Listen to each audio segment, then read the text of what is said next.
Et justice aussi en Allemagne, le parquet ouvre une enquête contre 30 000 personnes qui pourraient être impliquées dans un vaste scandale de pédophilie.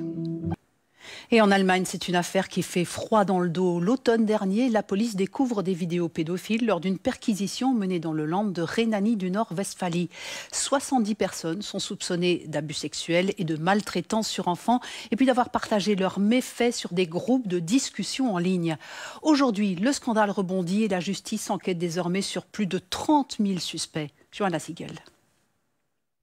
Les dernières révélations au sujet du réseau de pédophilie de Bergisch Gladbach ont de quoi faire frémir. Lors d'une conférence de presse, le ministre de la Justice de Rhénanie du Nord-Westphalie a donné un aperçu des travaux réalisés par l'équipe anti-cybercriminalité qui enquête sur cette affaire depuis octobre 2019.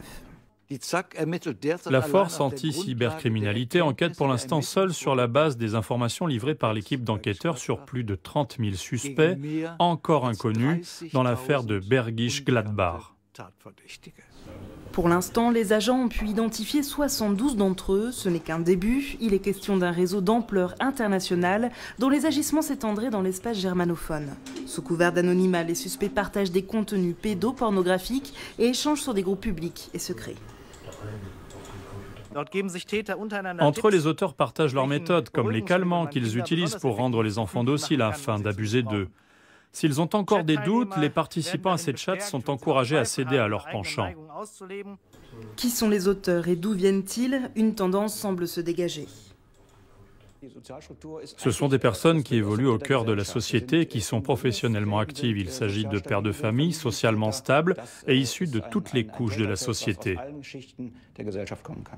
Ces 30 000 nouvelles pistes doivent maintenant être analysées le plus vite possible afin de mettre un terme aux agressions. Une unité spéciale composée de cyber-enquêteurs est chargée de mettre des visages sur les pseudonymes. Face à une telle masse de données, c'est une véritable course contre la montre qui est lancée.